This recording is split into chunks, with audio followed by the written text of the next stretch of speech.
Thank you. Welcome back. Thanks for being here. Being here means the options in the other room are very limited. But yeah, thanks for being at the conference and here for our Icinga talk. It has been a while. There are a couple of reasons why, and I can tell you one. Wird schon gut gehen. Jetzt komm auf. Echt? Wir haben einen Termin. In 15 Minuten kriegen wir die zweite Impfung. Ich habe da kein Problem mit. Weil, wenn ich die zweite habe, bin ich frei. The man. Bist du sicher? Dann bin ich der Man. Hast du meinen Impfausweis, damit er groß eingestempelt wird, mit Monaco-Stempel drauf. Okay, habe ich alles? Ich habe alles. Jetzt geht's zur Impfung. Oh mein Gott, aber Komm, Frau. es kann doch auch Nebenwirkungen geben. Ja, vielleicht wirst du danach intelligent. Okay, let's start into the day. So who of you is not familiar with Icinga or has no idea what it is, how it works in general? Yeah, you two guys, you are on my list anyway. So I try to give you a short introduction, but keep the basics simple just to give you an introduction to what Icinga is. You can see already that we rebranded Icinga. Visually, I have a lot of slides explaining this later on because there was a lot of effort into it and we relaunched the website already last year. This, of course, influenced our slides and will influence the product in the future. My name is Bernd. You can find me on Twitter using #gethash. But, of course, there are a lot of other people doing it. So my honor is to present what we worked on the last years, to be honest, and days and hours. Icinga is a company for about now 3 years with 16 people working full-time in Icinga doing support, development, and partner engagement in all that different areas. To give you a little bit of an idea, so we initially started in 2009 with Icinga version 1 at the time, so it's some time, especially in our fast-paced industry. We are not a newbie. We are here some time. The company started in 2018. We did a lot of events in 2019. Unfortunately, we haven't done any events last year. Something we plan to do again next year, if that's possible. And yeah, 2021 is Isingerdb. It's a topic I had in the slides. Perhaps guests of this talk who have been here before have seen this before. Well, but we will come to this later, and yeah, we will see. If you would like to contribute, being part of the community, because of course there is the community around it. Foy gave a talk about how you can be involved in open source products and projects. There are a lot of platforms. There's a discourse, and there's of course GitHub, Icinga Exchange. There are events and meetups, not so much at the moment, of course, but try to be a part of it. So if you use Icinga, if you have experience, try to share it. Try to help new users who start with Icinga, and try to interact with our community. We are there. We are part of the community. We pretty much have one person with Foy who's doing pretty much full-time community liaison and working with all the different projects and users out there. Also something we have invested way more time than we did the years before. So we would be super happy if you can be a part of this. Of course, a marketing slide, a couple of our users. Still the majority of our users, we don't know them, because this is how open source is. So people use it, download it, install it. Sometimes we can estimate that people with a specific email address mail us that they are using it. But yeah, of course, if you use it, we are always open to get your information, get your story on the website.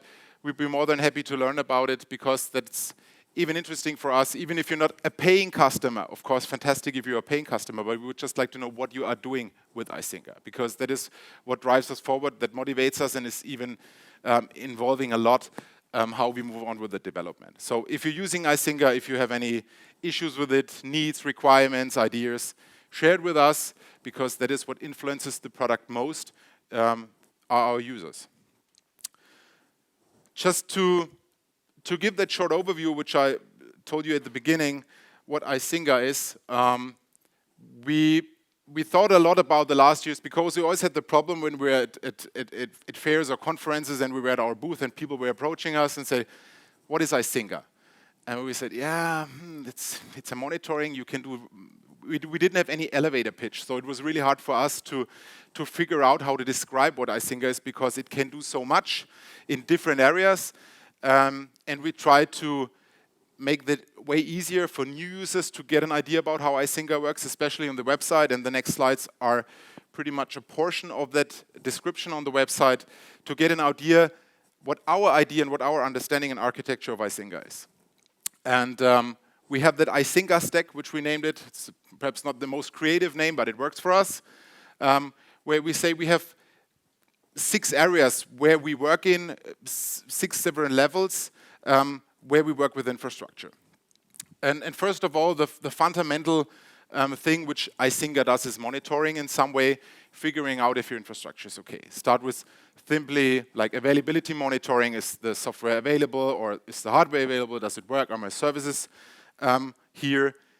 Of course, more and more of infrastructure moved out to the cloud, moving out to a public cloud, moving out to some virtualization framework in your companies. It could be, I don't know, an OpenStack, could be an vSphere.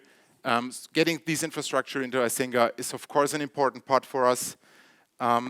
Visualization, then if we have all the data, if we collect all the data to Icinga, get the data actively, like pulling it or somebody else sends us the metrics over, how can we show the data to the user? How can we make data meaningful that you get an idea what's going on in the data center? Of course, get notification, especially if something wrong, get a notification and figure out how you can also improve that notification on different channels. Could it be email? Could it be text message? Text to voice, whatever ideas you have. I can tell you somebody already did it in some way. So they're the weirdest solutions out there, what people do with Icinga. You can do it. It is very open. That's super easy also to integrate. Getting a phone call or whatever idea you have. And of course to automate that process, which is on top of it because we see that monitoring is a part of a life cycle. Monitoring is always, should be a part of a bigger picture, should be a part of your development life cycle, should be a part of your whole infrastructure management. Because in the early days, it was somebody put a new server into the rack and then open up a ticket and say, hey, can you add this server to the monitoring? This is typically the case that after 2 months, the first 2 servers are not in the monitoring anymore because the ticket got lost. And this is still happening. It sounds a little bit like history talks, but it's still there. And that's always important to us, that monitoring is a part of what you do. Whatever you do, if it's Ansible, Puppet, or your own homebrew configuration management solution, try to make monitoring a part of this. And this all leads to that what we see as an Icinga stack with the different competencies, and this is where we talk about. We don't talk about all that fields in detail, but some of them are more interesting, and of course for some of them I have more to tell, and they get the focus. I don't know what my watch, the last time my watch did not work 2 years ago, and now it's working all the time. So we start a little bit looking back what we have done in infrastructure monitoring. So the last release we had so far was 2.13. There are a couple of course, the change log is huge, and it doesn't make any sense to go through this with you, especially not at the time of the day. But what really important is if you, for instance, using Icinga on Windows, that we from now on, since version 2.13, support Windows event log. Earlier, if to have to go figuring out if something was wrong, you have to start in foreground to see the log files coming out. Now it's directly possible to write them into the Windows event log. We support InfluxDB version 2. Somebody's using this? Anyone? I'm raising my hand, I'm not using it, but perhaps some of you. Somebody's using InfluxDB version 1 still? Okay, so the majority is still there. So InfluxDB changed the way how you write data into it from an old database model. Now it's more a model where you have buckets, which is kind of a type where you configure a retention policy at the beginning, so the way you write data to InfluxDB is different. And therefore, there's an additional writer in Icinga where you can handle this format. It's an additional component, so you can still write to both settings if you want to, but that's definitely important if you would like to go moving your InfluxDB to the new version, that you have a look into it and try to deal with that new version. And another thing is, of course, the Redis Rider, which is an important part for the Isingerdb, which is not surprised that I will talk about this later on. The Redis Rider was introduced in earlier versions. This is required because we, in the future, write our data not directly into the database, which Icinga currently does using the IDO feature. We write all the data into a Redis database, and from the Redis database, we move on and write it to Isingerdb. Therefore, we needed this component, and we had to do some rewrites on this, hit a new schema, because something we need to change for the Isingerdb, so this is something happened. I don't know if anybody played with it, played with the RC1 so far, but this is something which was very important in the release. Icinga Web 2.9 was in July. We have this Remember Me feature, which is a small nifty feature. Just keep logged in your interface. For security reasons, makes total sense. Supporting PHP 8.0 and had a lot of UI enhancements in different areas in the UI. And a really cool feature is the extended role-based access control. There was a blog post on this. Anyone is using this feature, has heard about it? The vast majority. Thanks, Lawrence. This is really cool because Icinga has a lot of abilities working with users in user groups and have fine-grained access control and what users can see and what they can do. For every module and even for a lot of modules, really specifically what users are able to achieve, what they can see, what they can access, and seeing it from an enterprise level. If you just have an Icinga admin user, perhaps you can sleep for 5 minutes now. I wake you up later. But if you have more than one users and really would like to have a group of users and filter them and give them access, this is a really cool feature. And what it does, of course, we have something like role inheritance, which is important, getting different access rights from other groups to another. Permission refusals, where you can group different access rules together. And what is really cool is the audit view, where you can exactly see this permissions a user has, where they come from, which permissions or restrictions override each other, where always a refusal goes over the allowance. And I would like to show you how that looks like. Since the majority has not seen it, it could be interesting, hopefully. So let's see if I get my browser over there.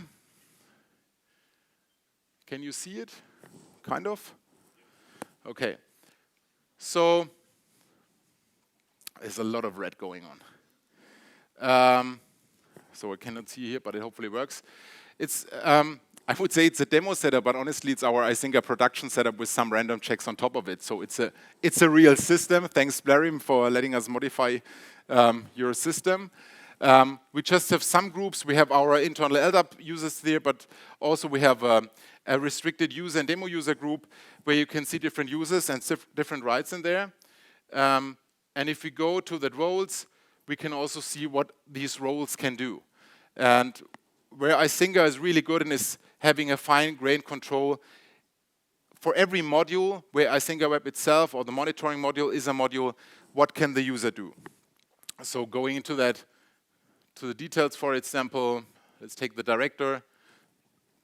You can really decide on a very, very detailed level what a user is allowed to do. If a user can change hosts or add hosts or delete hosts or use the API. So all these settings, which is perhaps needs more than 5 minutes to explain all these, you can have it on a very fine level to say what a user is allowed or what not. But sometimes if you have more groups, more users, it's really hard to figure out what is the user able to do now. And therefore, we have the new audit view here, where you can just place a user. Oh, it works. You can see it. Oh, God. I have to see the chiropractic Monday. Okay, so we just do an audit view for a specific user and would like to know what permissions do you have and where they're coming from. And in this instance, for example, the user is allowed to do service sets, for instance, in Icinga director with a demo user. So the demo user has the allowance to do so, but the restricted user role refuse this right from you. And so you can see exactly on every allowance and permissions level what you can do, where it's coming from. Okay, we just have 2 groups, but in a larger production setup, you can have 20, 30, 50, depending on your time, let's say, how much time you invest in configuring your privileges and security. But also from there, you can go directly to that module and to that specific role and also change it there. So in that audit view, you get an overview about everything and also are able to say, this is not what I want. I don't want this refusal for a specific user group. You can directly update this role, change it accordingly, and see that in the audit trail. So if you have a vast majority of users and you have large user groups and different privilege level, this is really, really helpful. If you don't have that, it's still helpful, but you don't need it. But it's really cool. I haven't really started looking into it last week for the first time to really figure out how it works, and I think it's fantastic. And I think you too. So now let's go back to the slides, if I can do that. Hello? Yes. Okay, this was this. Icinga for Windows. Icinga for Windows is something, Christian, I don't know where he is, here, which is in our sales department, but also in the Icinga department and in the video conferencing department, and he wants to have the title head of everything. We still talk about that. This is mainly Christian's work. Icinga for Windows, there are other people involved. Totally have to say this, but it's the majority of what is in Icinga for Windows comes out of Christian's brain. And there was a new release, Icinga 1.6, Icinga for Windows 1.6 in September. Some cool things are the installation via IMC, which is the Icinga management console. It's really cool because you can do export and import your scenario. You can do unattended installation. So who is using Icinga for Windows? Okay, Christian, do you write all the people down? You can tackle them down in the evening event. So earlier we still do ship NS client with the Icinga agent for Windows, Icinga agent. And honestly, because Sven asked me today, have you been in touch with Michael Madden? And if we're not, I really don't know if he's still actively working on NS client. I have no idea. Perhaps somebody of you know. But we would like to go further with this. We have different requirements, especially the newer Windows have totally different understanding about permissions and security and all that stuff. And therefore, we started with that project. So the Icinga management console is super powerful. Since version 1.6, you can manage everything with repositories, so you can directly access all the plugins, get it from the repository. You can also proxy them. So if your internal servers don't have access to the Icinga package infrastructure, you can place a man in the middle, a proxy in the middle, who can take this functionality and proxy all the plugins to your internal servers. And also, which is really cool if that rings a bell with you, is the GAA-based permission and security. It has something to do how Windows deals with these services and permissions, because usually in the WinRM context where they are running, it was earlier a lot of work to privilege them individually. And now you can have it with rules and policies, and on that level this is really cool. And another thing is that there are extensive plugins for Hyper-V and Windows Cluster. So if that's something you are using, you can do them with plugins already shipped with Icinga for Windows. And also for MS SQL plugin, there's a very detailed blog post which you can, here's the address. I don't know if this QR code thing works. I don't know. Hopefully it's the right URL behind it. I'm not sure. I have not tested this one. Let's see if that's not, I don't know, whatever. So you can find more about Icinga for Windows in that blog post on our website. And you can find out super more in Christian's talk tomorrow at 3 p.m. Since it's no secret, because he released the blog post an hour ago, there's a version 1.7, which is released today, a couple of hours ago.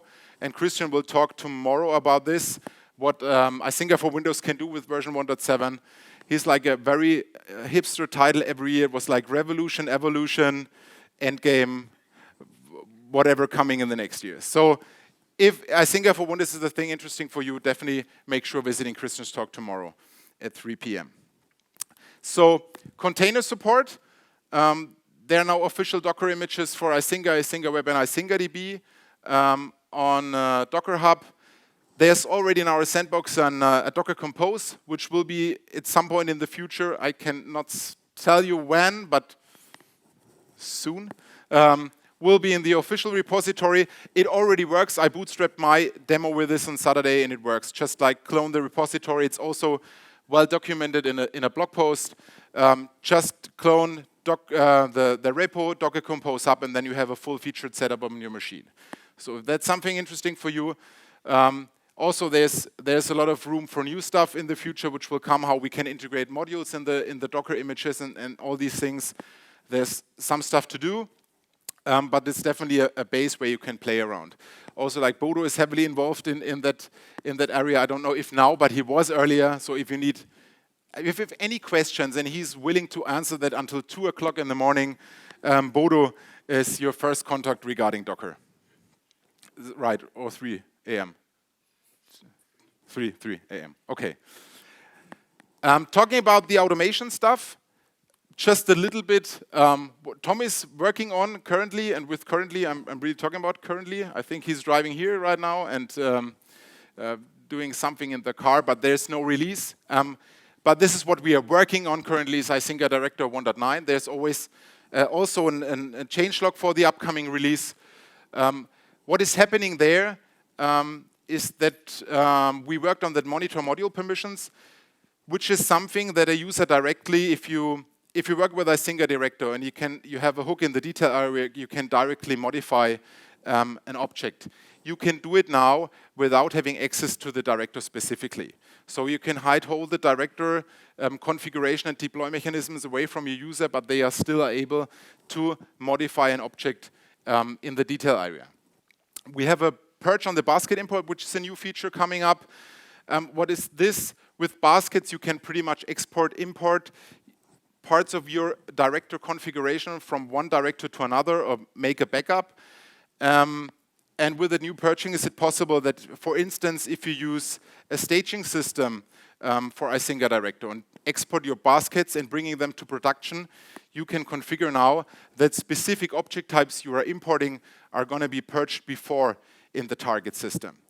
So that was a requirement a lot of people have when they come over from their staging to production, that say, if I import this basket, I would like to make sure that specific object types I can filter going to be purged before, and then import my data, that I all the time have a clean state again in Icinga Director. So that's something you should look into it if you're using this, if you use that basket.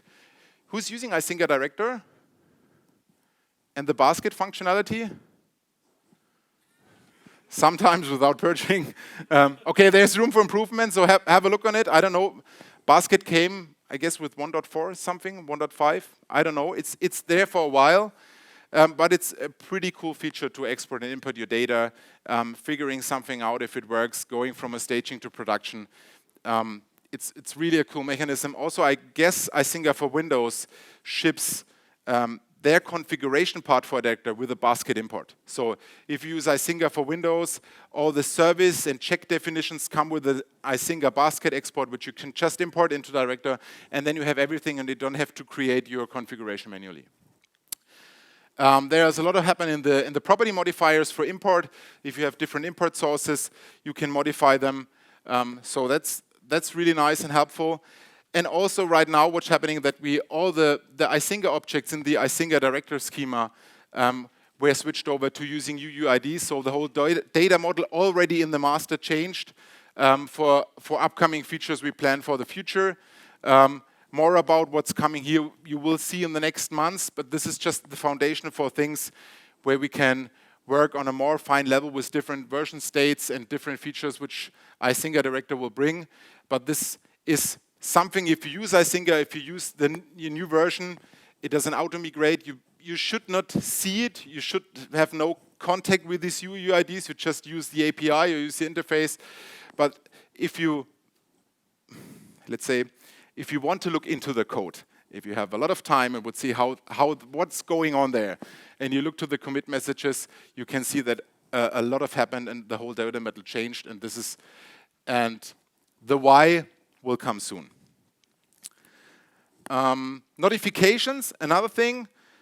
Notifications are of course, an important part of the monitoring product, but especially, which is interesting, if you have different sources, if you import your context from different sources, like a database, from your Active Directory, LDAP, pretty much also an LDAP, or any user database you have, you can assign teams in specific parts of your infrastructure to see what channels and what notifications they got. So that's always interesting to look into what you can do with import data. And another thing we had is Icinga module for Gyra. So who's using Gyra? Because on the web, everybody is not using Gyra. And they say they migrated away 10 years ago. And I think it's not as bad as some people say. We are not using it, but I've seen it. No, anyway, Gyra gets a lot of criticism because for whatever people complain about it, I don't know. This is always a running gag on Twitter or somewhere when people complain about it. But if you use Gyra and use Icinga, Icinga module for Gyra is very helpful to bring your monitoring and bring your ticketing system together. So what it does is that you can, of course, create Gyra issues out of problems. Of course, we make sure that you don't get multiple Gyra tickets, so we create just only one issue per problem. You can acknowledge them. You have an API in both ways. And just to give you a small screenshot how it looks like, with a little bit an outdated web version, but the functionality should be clear in some way, that you get your tickets, you see them, you see the tickets, how they related to your issues in the monitoring system. You see comments on that which are very creative. One more comment looks good. Where's my crystal ball? I think this is a demo setup, but this could also be a production comment in a Gyra ticket. So I think it's very close to how a typical Gyra ticket looks perhaps in your enterprise. Yeah, if you use Gyra and Icinga, you should have a look into it.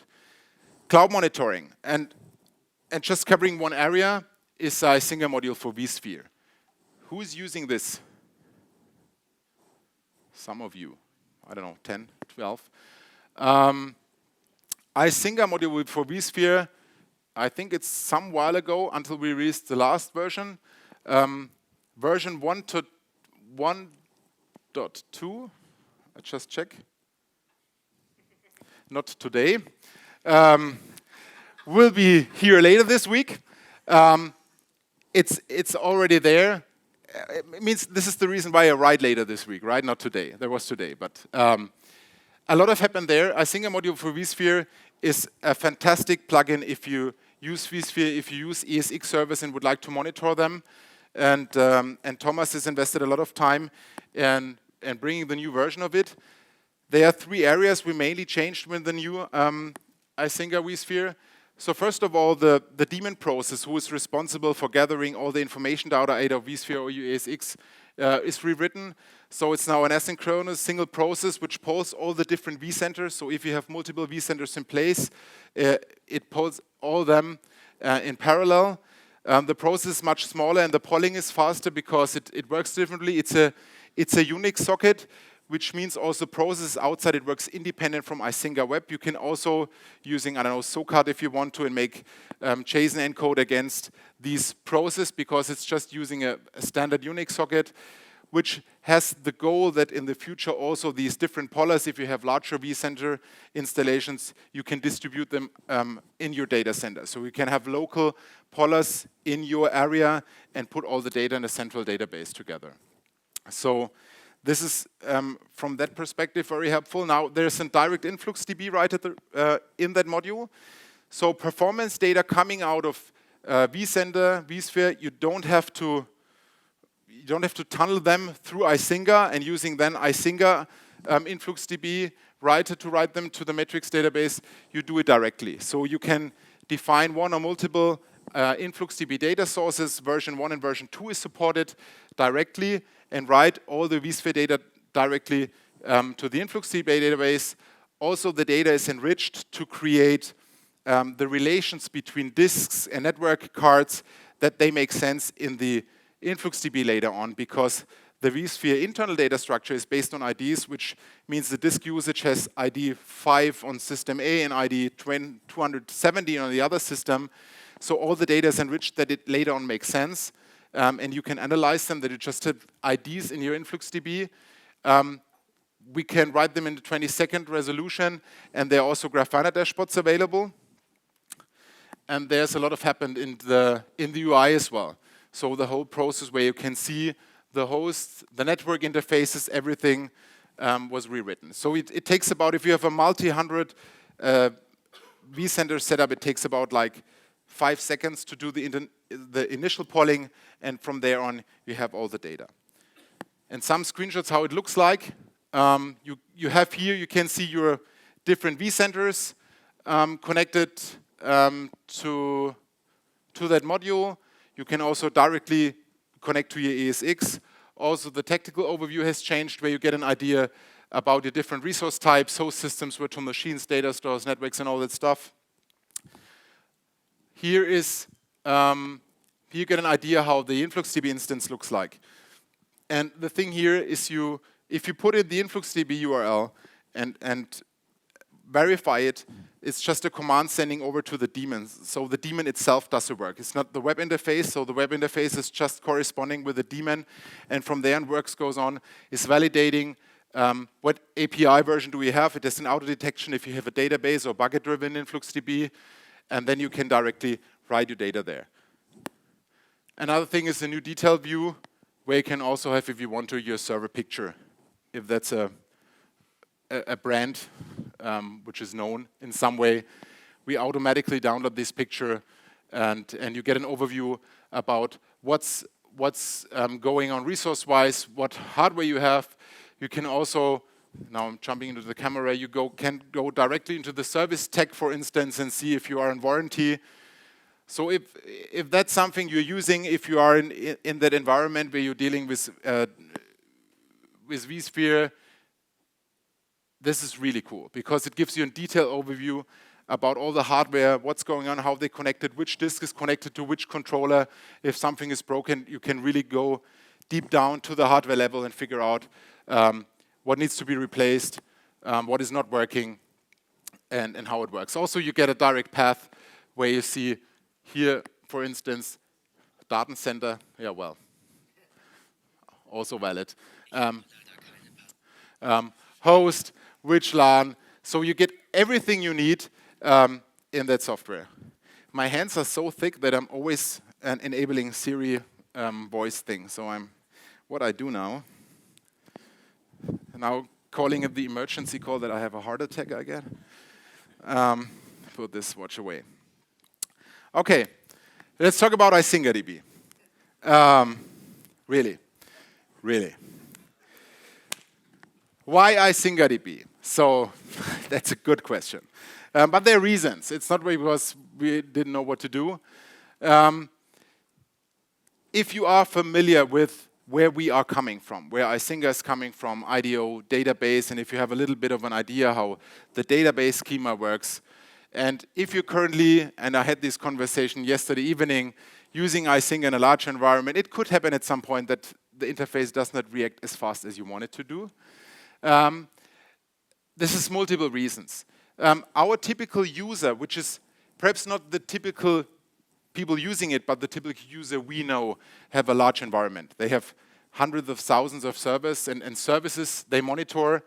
And the IDO database model, as it is in some way, and fundamentally it's the same as the old NDO and IDO at this point. We enhanced it in some points, not always in a good way. Was not built for this. So writing data on such a level to the database, and also like reading it out, especially if you have more complex permissions and restrictions on service groups and all that stuff. So if you just use it on a plane and the user can see everything, if you just use Isingerdb in a large installation, that could work pretty fine, even if it's really huge. But if you start using groups and limit them on specific services and custom variables, it will kill you soon.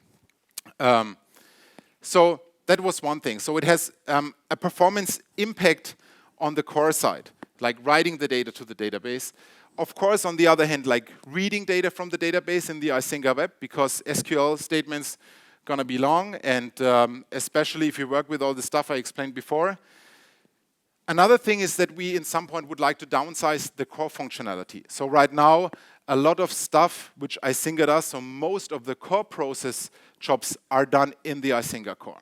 And we would like to take more and more components in the future out of Icinga core and have individual components responsible for that. So taking a load away from the Icinga core is one perspective. Another perspective could be that it can improve our life cycle. If we can just update different components as required, we can move on faster. And therefore, it's also a foundation for our future development, because everything we have and had in our mind in a way of analyzing the data, reporting the data, working with service level agreements, and all that stuff was required that we fundamentally have this database model in place. So I think already I talked most about them. So what the problem with IDO is, it is not all bad, but especially if you have a larger setup, then some of these could happen. There's also one problem if you start up with your IDO. You have a limitation inserting all the data to the database because it relates to another. And if you see, if an Icinga starts up with IDO and if you're a large requirement, the insert queue just grows because it tried to insert a data set into the database and figuring out that a required relation is not there and just postpone it in the queue, trying the next one. So if you're increasing your object size, then the performance not goes in a linear way, so it goes exponential up, and not in a good way, more in a slow way. So this is something which is really, really critical. And there's a high mathematical graph how that could look like, built on thousands of years of research. But kind of, this is what happens. So the number of objects, if they go up on a constant level, like let's say 400, 500, 600 hosts with 20, 50 services, then the performance really goes bad. And to see how it is, I have a demo, hopefully. So, okay.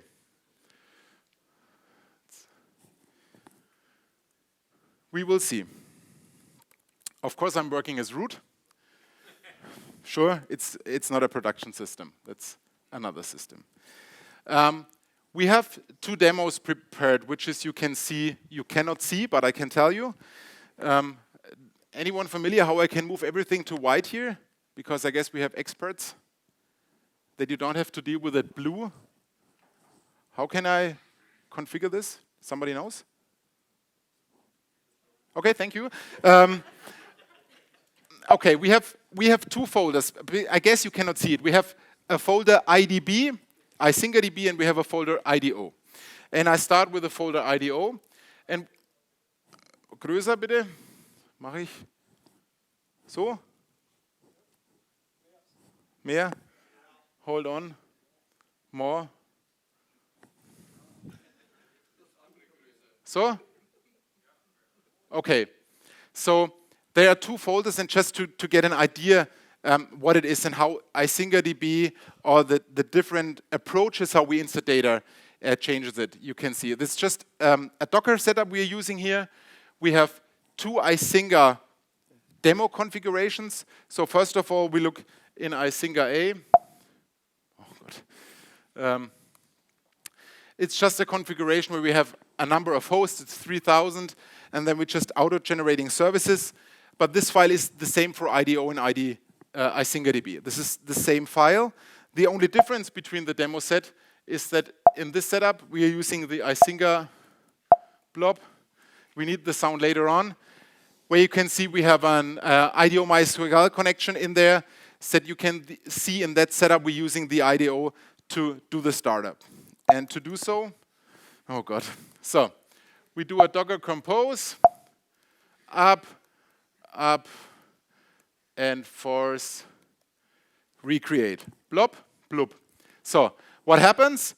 Icinga, of course, parses the configuration file and starting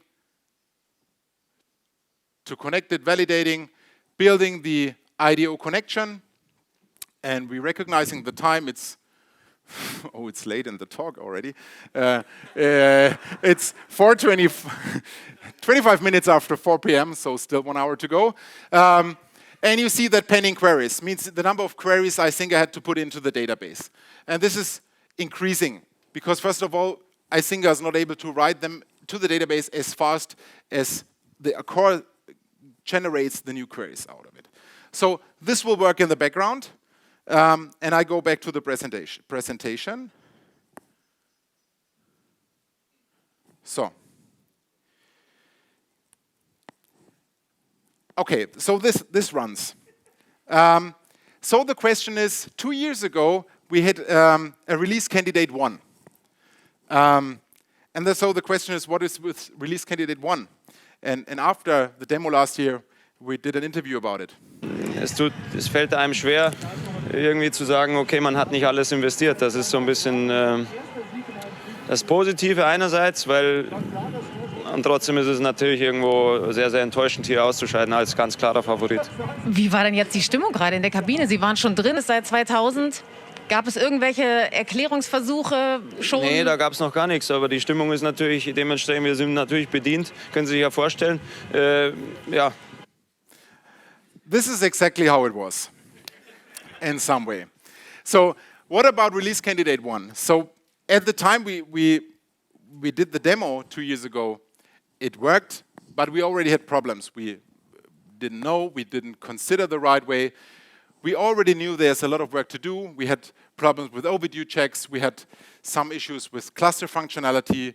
We had, at this time, no real idea how we can set up a distributed Redis, because at the time TLS was not available in Redis, which came with version 6. So at the time we had the idea of having, I don't know, SSH and some tunnels. So there were a lot of unsolved issues at the time. And a lot of happened, and time moves on. And at the end, we restarted the project last year. We looked it up, it was in November something last year when we started it all over. So some of the schema, of course, we kept, but most of the code we just erased and started from scratch to solve the issues. So we are super happy to have this ready this week. We will release Isingerdb RC2 this week, someday, Thursday, Friday. We will see. I'll tell you later how you can figure it out. It's a Go-based daemon. We have support for MySQL. We'll also have support for Postgres, but just in the next version. Because it works, the functionality is there, but indices are missing, and there's some stuff we would like to do and make it really working well. So how it works? I told you before that Icinga has a Redis feature where we write all the data to Redis in different sets and streams. And on that Redis, there's an Isingerdb component, which is a Go daemon connecting to that Redis and writing data to the target database. One thing we changed is that I told you about the relation problem with IDO. What we changed at the time when we write data to Redis, we generate a unique ID consisting out of the public key of the server certificate and the object name, which means that every service set and every insert we write into the database is unique, which means we can parallelize them and use like 16 connections in parallel to write all the data to the database because we don't have to wait for the relations to be fulfilled. So that's one of the reasons why it's working way, way faster. And of course, it's the foundation for what everything is coming with Icinga. So let's look back to the demo.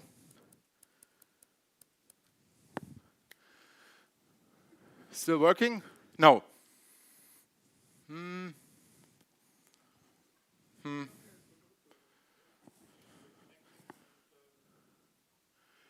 Finished in reconnecting. Genau. So it means, but I'm not sure. Is my connection valid? Looks like. I don't know the exact, but it was about 2 minutes. What it takes for this 3,000 demo scenario to import to the data into IDO. So let's see how that works with Isingerdb. Stopping. It's my own bash script. Of course you can see it. It's very specialized. But honestly, just Alex gave it to me and I copied it in there. Because I don't want to copy it from my runbook over there all the time. Yeah. This is like, what? Yes. So this reset is just like cleaning the tables that every new benchmark is fair and coming from the same baseline. So we switch over to Isingerdb. Again, we have the same file. We have isinga2a.conf, which is the same object. And the difference here is that we have Isingerdb feature configured, where we just tell Isingerdb, hey, this is your Redis server, this is the port, here you get your data to write into the database. And now with the amazing sounds, doing a Docker Compose up force recreate here. So now it starts, and now you see a lot.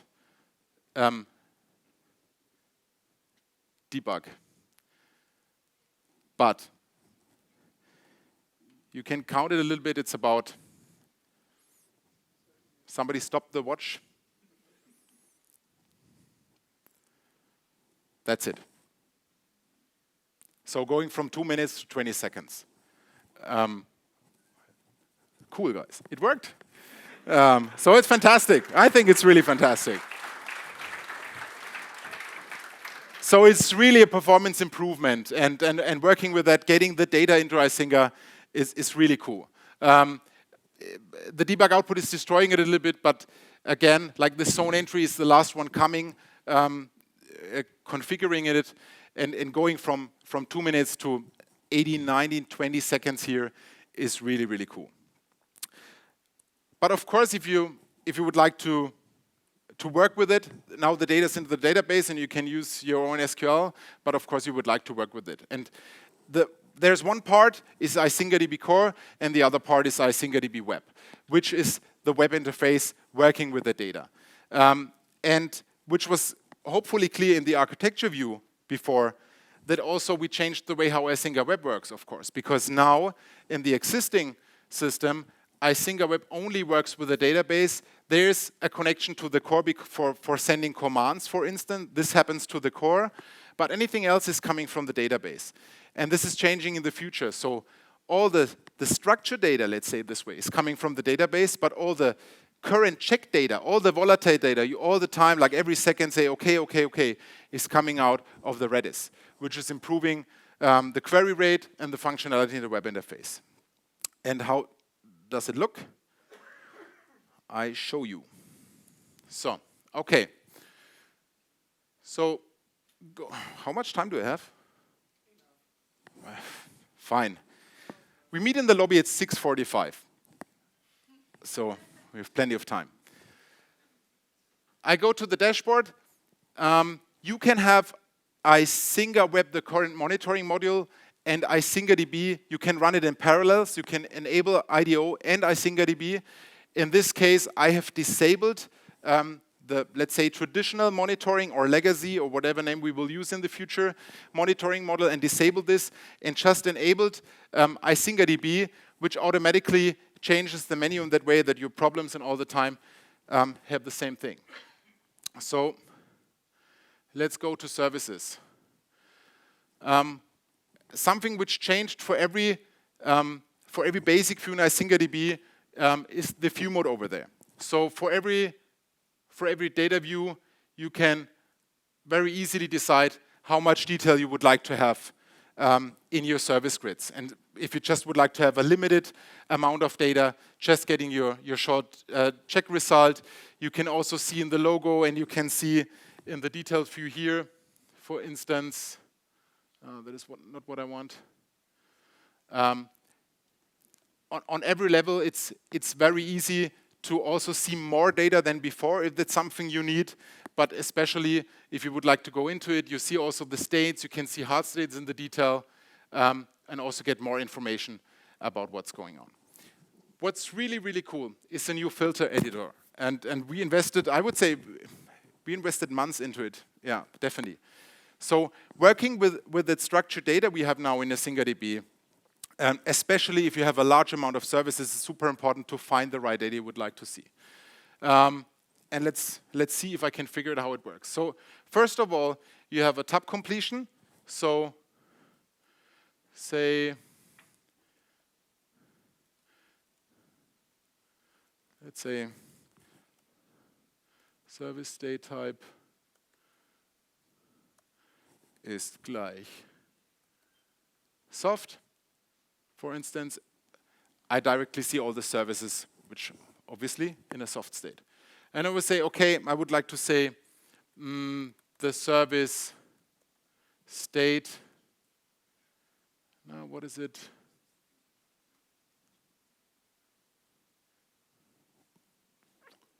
I cannot see it. What's service state? Nah, this the state. Nah, state. Kreuzbimbam. Der Service-Status. Ach, Kreuzding. So. Cross-Ding. Service soft state is larger than 1. And what you can do is like, okay, I see now every services which have a soft state, service state is larger than 1, which means it's not okay, it's warning, critical, whatever. You can say, and what I want is also that they are only containing check names which is HTTP, like service name or case insensitive name, service name here is HTTP. And all these data get pulled out of the database. So we can directly see what service types are available. And now we just get them. And you say, okay, I have these filter, but I would like to group them. So you can open this one, and you can see that filter and say, okay, now I have an AND connection. Let's say service state is soft, service state type is soft, service soft state is larger than okay, service name is HTTP. But say, okay, I would like to group this. Then you can say, wrap this in a group, and say, I would like to see all of them, but none of them containing HTTP. You can just say none, apply, and then HTTP is gone. And you can have large data set here. You can use that UI element here, or you can use that model here, where you can create additional rules. You can use this to create additional conditions, to add multiple groups, contact them together in an OR and AND relation. And what is cool with it, if we have, I don't know how many services we have currently, it's like 150 services matching these. That could change all the time because it's like a soft state, so the number is changing all the time. But previously, if you would like to have a multi-command, you have to select all these services in that list. And what you can do now is you can make a bulk update. So you can say, I use my whole filter selection for something specific and just do a check now on these 155 services, which was a pagination problem.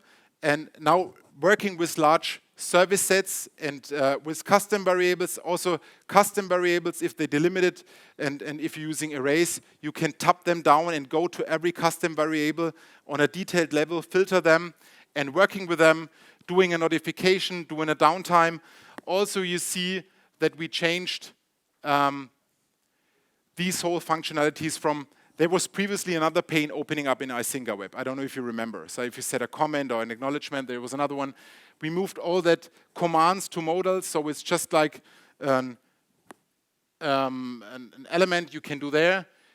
You can process them, you can acknowledge them, even on a large base, which is really, really helpful. So, okay. You can, yes, I hope so. It's not shareable. So, what? I have to read the question. Carsten asked if I can put this in a shareable, and now I already forgot the end of your question, shareable object, something. So, two things, and I hope I answered correctly, otherwise the gentlemen in the back will yell at me. One thing, there's a new dashboard functionality coming up, which is not ready already. So the way how you can configure dashboards, because right now they are written into the file and we will move them into the database. So there's a feature, I think we already have a blog post about it where we describe how it will look like, but this is not ready and this is not part of Isingerdb Web. But this will come that you can rearrange and work with the dashboards in a complete new way. This is coming. But what you can do is, of course, you can put it to a dashlet and say, edit to dashboard for Carsten, and then you have it here forecasten. That is what you can do right now. And also, of course, work from there. But the way more advanced dashboard functionality will be away sometime. I don't know. The blog post is from 2019. You can see how long we work on this to make it really, really good. I don't know. It means the thing I can tell is that in some way it was also, of course, a shift of priorities, like with the amount of people working on this. I think that what we currently have in the dashboard area, it already works in some point, but I cannot say you're released because I tend to say, yeah, we'll be soon, but they will kill me later on, and it's fair enough. So I don't know. And I think next year, after the pandemic is over. Well, nobody knows. I don't know. But so it's still in progress. You can see where it's going to. Of course, we all wish that it's here already. There's also a lot of other things which changed in the detail area. For example, if you here see like check statistic looks totally different than in previous installations. So I don't know if I do a check now. You can, oops, can I see it? No, I don't want to acknowledge it. You can see where are you in your check interval at which state when the next check is coming. The information in some ways perhaps not new because it was there before, but the way how we visualize it and work with it is different. There are more information with it. Another thing which is really, really cool is the new inspect view, which is, I have to figure out which machine I go. It's web. This is our production system, by the way. Thanks, Blarim. Where you see, Icinga website is running on that system. And we go to, let's say, which was the one I used before without a password? It was Google Analytics. And then you have the source information, where you really can see what service checks was executed on the machine. So you can really go into the detail in the service and see what the variables were, the performance data, so everything down to the command, and you can see exactly in which configuration file, which line this is configured, which is really helpful if you're looking for a problem, if you're trying to investigate where this is coming from. I think it's a fantastic feature to really work and debugging your monitoring environment, going down to the detail, seeing which check was executed, also replicating this check on the console and seeing where it's configured. This is really, really helpful. Okay, this is with Isingerdb. So if you would like to know, is it there? We have, of course, a website for you. You just have to look here. This is Chris and Tosh, a typical German. Ja, ist das schon fertig? You can have a look here. It's a counter. It's, of course, online. It's like we rented out 200 machines to have that in a load balanced scenario to provide the JavaScript counter to you. And it's currently set to Friday afternoon, where we plan to have the packages ready. The software is there now. The task for the rest of the week. And in the earlier years, we tried to release it the same day, which was always a hassle because we were stressed. We would like to talk to you, to people we haven't seen. So we're not trying to release the day the conference happens, just having one day off, one day getting sober, and then releasing it, which I think from the quality perspective totally makes sense. So, ist Isingerdb schon fertig? Isinger.com is your source of truth. Except I changed the counter. Okay, so upcoming design. I think I'm a little bit, yeah, I'm now in time. Okay, just a little bit, because we invested so much time in the design process. And our marketing team with Julia and Kea and Blarim and a lot of people were involved to figuring out how Icinga, the brand, the product, the colors, the UI could look in the future. Also Flo, which is our Pixelschubser, how you said it, our UI and UX, you said it, right? Job description, like UI, UX guy was involved heavily. So we try to figure out how Icinga could look like. So we had, and this is just like pictures out of the creative process. So monitoring, the monitoring heart, how we can make it in some way not so specific and also open. So we ended up with it Isingerdb, which is a design element you can find everywhere. You can find it in the login screen. You can find it on the website. And so after all these months we invested to ending up with the Isingerdb, I cannot answer what it is. The Isingerdb is an idea, is a visualization of something which is living and working and could be small and could be grow and could be, I should move on with the presentation. But it's an object to describe the different competencies and visualize them in a way. And also then we're figuring out what are really our competencies. So where are we good in? What are our fields of expertise? So these are early drafts. What we can do is, of course we have infrastructure, we have some logs and metrics and analyzing how we can group them together, which ended up having a more blue version of this. Like we have metrics, automation, so we have the different fields we are working in. Then we gave it some color and said what we want also on the website and the product later on. We want to make sure that also color-wise, if you are in a specific area of Icinga, if it's like analysis or automation, which is green, or notification, which is red, you can have an idea where you are in. And it's way easier for you to understand the whole ecosystem. And then we get also to the more detailed plugins and ended up with a description of how these colors looks like. And this all ended up to be that Icinga stack which we have on the website right now, which defines in which areas we're working on.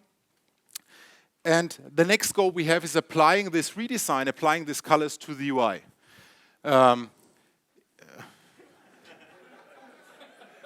Lennart, das warst du, oder? Now you can say, okay, I have an orange, a green, and a red already in my monitoring system, and don't be afraid, don't bring all the colors to the dashboard. But the idea of the UI reflecting the brand is an important thing. So what will come up early next year is Isingerdb 2.10. It will have the dark theme as default, which you can change it, but if you are hip, you will not change it back, of course, I can tell you. So there's a light theme available. And what we also will do is we will prepare pull requests for the community plugins out there. So the things like Carsten does with Grafana or Nikolai with his maps and all that different modules existing for Isingerdb, that it's easier for them to adapt to our new style. And how that looks like, I will show you. So, okay, I go to my settings. Here's configure the legacy. And I go to Icinga. And I let the system decide how my web interface should look like. Then you can see that it looks different than before. So we changed it under various aspects to make the interface work in that other color word that says in the dark mode. You can see it in every detail to get into it. And for instance, that case where I say let the operating system decide, I can make this happen. Na, Passwort, jetzt gebe ich hier Passwort ein. So, hold on. So if I go to the settings and say, hey, I'm using light, then the interface is directly changing. Like figuring out which color mode you have on your desktop, automatically adapting it if you want so. Of course, you can pin it to the light theme or to the dark theme. Is this, the question is this at non-Apple products auch so? I have no idea. So I think so, because the functionality, as far as I know, but we have to ask Flo, the functionality reading the operating system settings is a functionality the browser brings and communicates. And therefore, we read this information out. So if the operating system has a dark mode or light mode setting, and the browser has access to it, then we know it, and then we can change accordingly. Is it correct? Oh, thank you. So yes, it should work. I honestly haven't tested it. I don't know, have we tested? Yes, yes, I see a lot of yeses down there. So we have tested it. Any questions so far? Why do we see the password, Horst Schlemmer?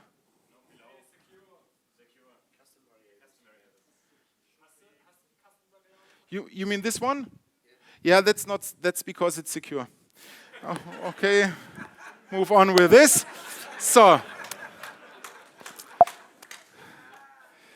what's next?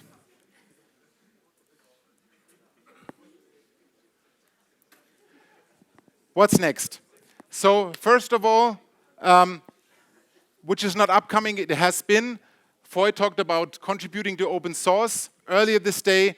If you have not been to the talk and you're interested, see it in the archive, will be available in, let's say, 2 weeks something, the recordings. Christian will talk about the future of Icinga for Windows, I think mainly for Icinga for Windows 1.7 tomorrow at 3 p.m.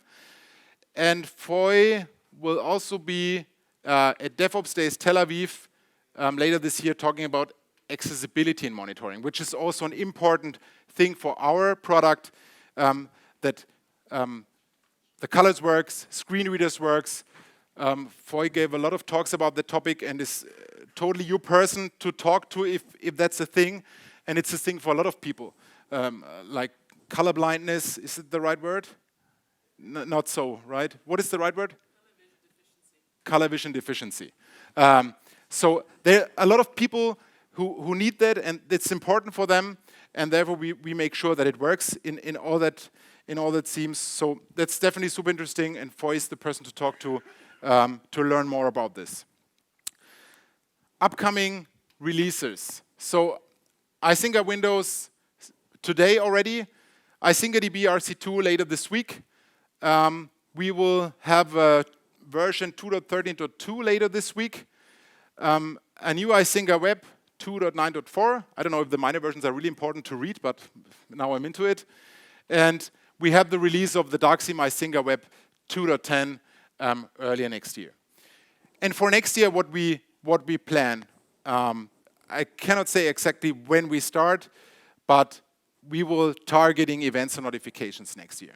So this is one of the things we have in mind on our roadmap. We know that we need it. We have a lot of ideas, and that's definitely something we will put our focus on in Icinga's development next year. But of course, after finishing and having also a final release for Isingerdb. So I would highly encourage you to use Isingerdb RC2 because it really works. Postgres schema will follow soon. Give us feedback. Let us know if it works, if it's good or not so good, if you have any problems. Of course, we're also happy if you tell us, I installed it and it just works like a charm. That would be also nice to hear, because usually that is something we don't hear. Not because it doesn't so, but people don't call to say it works. And of course, we would like to go and have events back next year. But this is, of course, depending on what's possible. So we planned to have IcingaConf last year. We then wanted to postpone it to this year, but then we said, okay, we cannot really do it, and then next year we have to start now. It's also like, So we decided to have IcingaConf 2023 in Amsterdam. This is the plan we currently have for the conference. Still hoping that we all get through this in some way healthy and can leave the pandemic behind us. It will take some time. Get vaccinated, if possible. But definitely we would like to try to be back with Icinga camps. I don't know where, I don't know when, but we will do some events. And we'll let you know as long as we have in some way finished. Okay, are there any questions? Something? I'm still...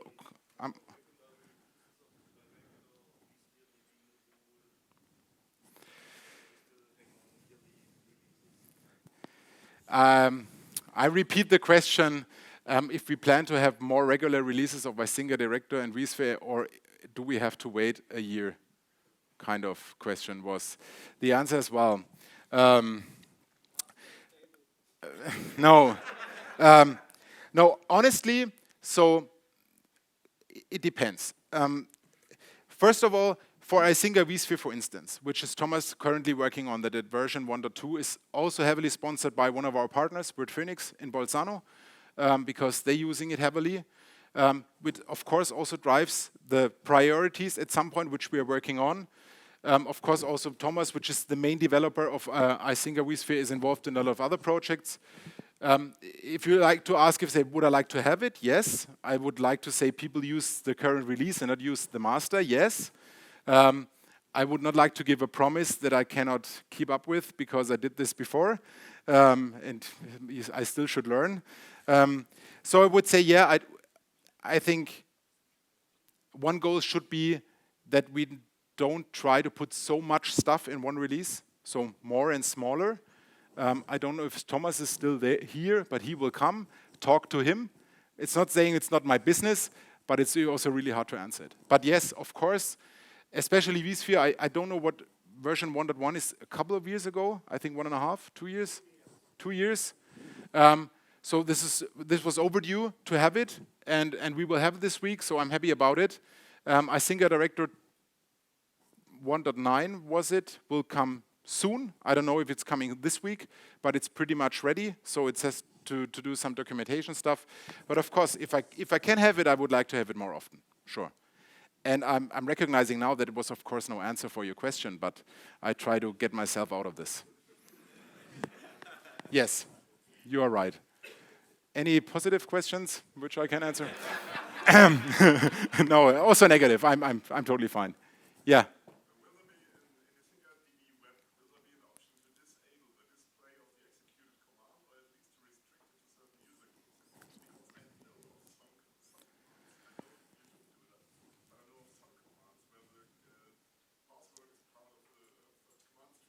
Yes. So the question is, if in new Isingerdb web, if there's a possibility to restrict the ability to view the inspect mode and see the plugin execution, yes, you can. It's something you can do just with the role definition and can revoke this right. That just the admin can see it. Would be a little bit insecure, as I recognized on my own today. Yeah, of course you can do that. Yep.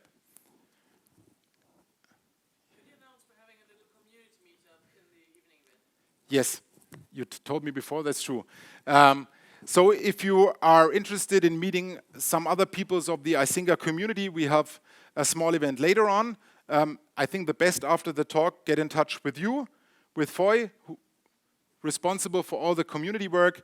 So if you're interested getting to know other users or perhaps organizing something for tomorrow or for the hackathon on Thursday, definitely a good place to meet here. Any other questions?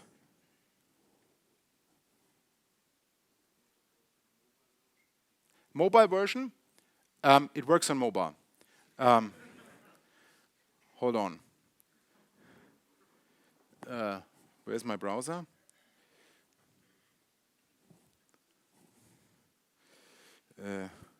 Oh Gott, pass auf. Oh Gott. Ach du Scheiße. Das ist überhaupt kein Problem. Überhaupt kein Problem. So, jetzt, wo ist das? So.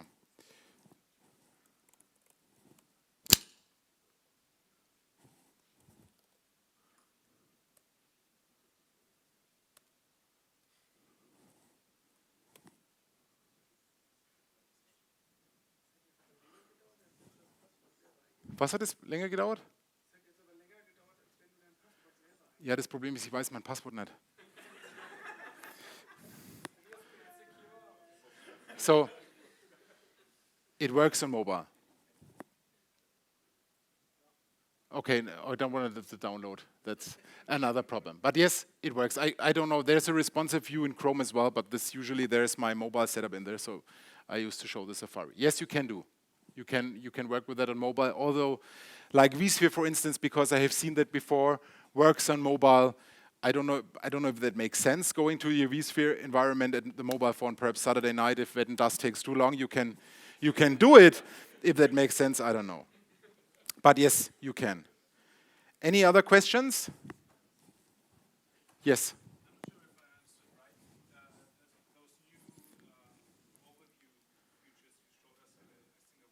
Yeah.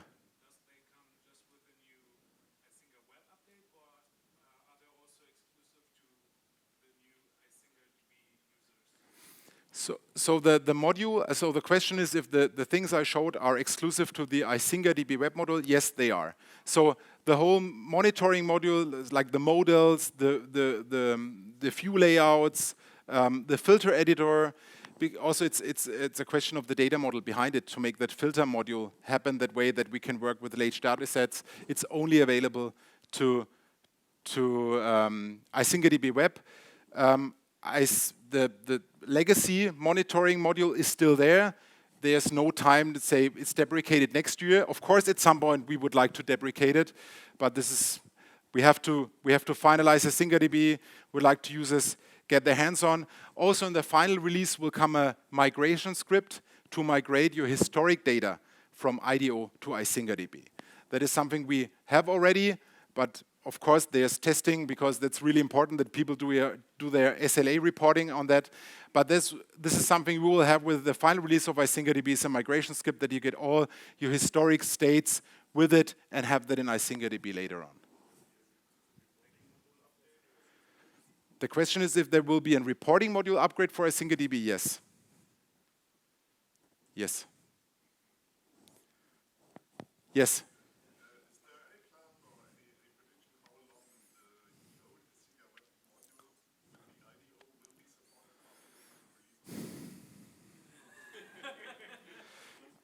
So honest, I don't know, not yet. I don't know. I think we haven't talked about it, discussed it.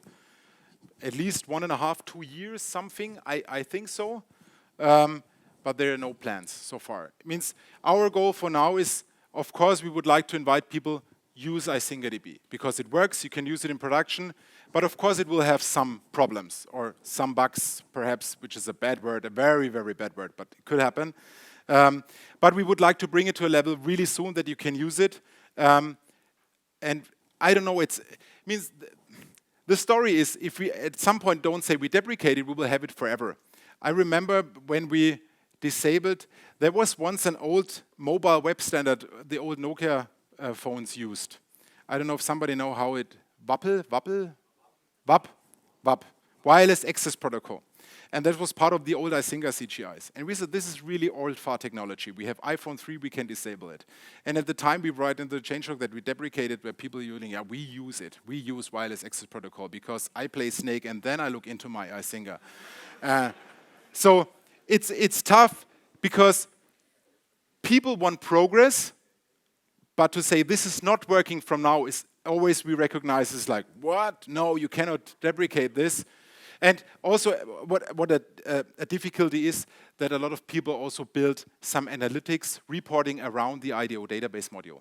And they need their time to get adjusted and figuring out how they can do that in the future.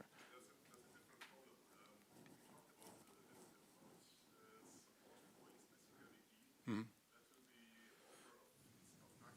Mm-hmm.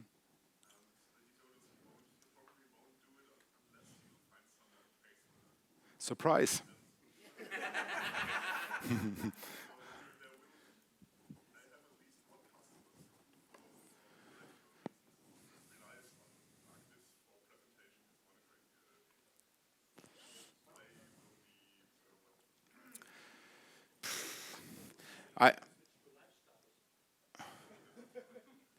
Yeah, means honestly I cannot answer it. I know there's like a data source problem in NETWAYS. I think we did something also to get some access and integrated in Isingerdb, so we had some efforts. I don't know, I think Lars is still maintaining it. Is it still true or somebody else took that over? I don't know who is maintaining NETWAYS. Still Lars.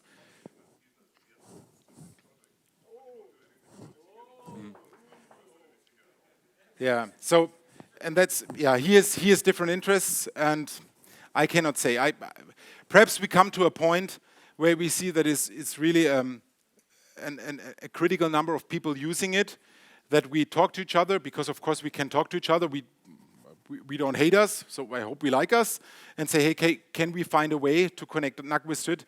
personally, I have not a lot of love for NETWAYS because I think you can spend years of your time to see less than somewhere else. But that's just my personal point of view. The setups I've seen with NETWAYS is like people spend weeks setting up their maps, placing icons, and it's always not reflecting the reality. I don't know. Yeah, that's long story short. Yeah.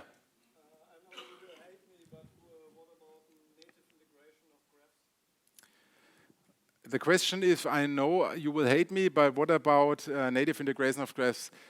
Yes, I don't hate you. First of all, no, nothing planned. So there's some things we are working on. Of course, there's the Grafana integration, which is coming from Carsten. I cannot answer it. Honestly, I don't have. We don't have anything on the roadmap. This is a question coming up every now and then. So, in some way, how we deal with metrics, integrate them in some way, integrate them easier. Then we have the problem with privileges, access rights, and all that stuff. But yeah, the answer is I don't know. So currently, we don't have any plans to integrate something more than this.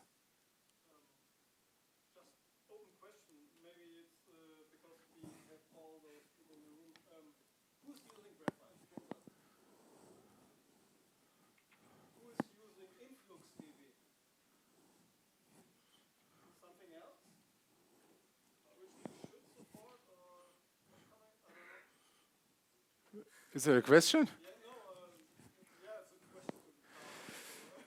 Yeah, well,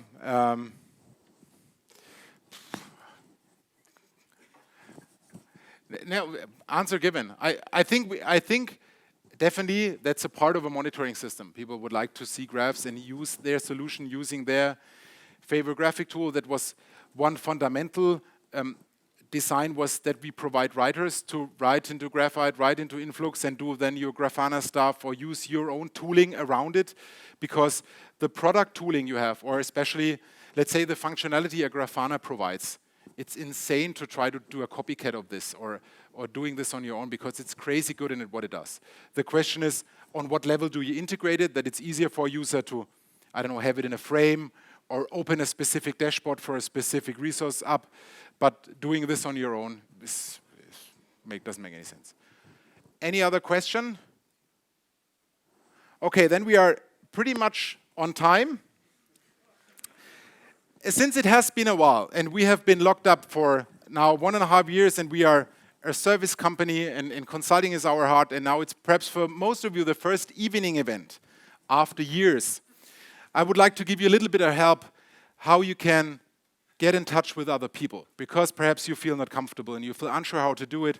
And I prepared a short guideline how to do it for tonight.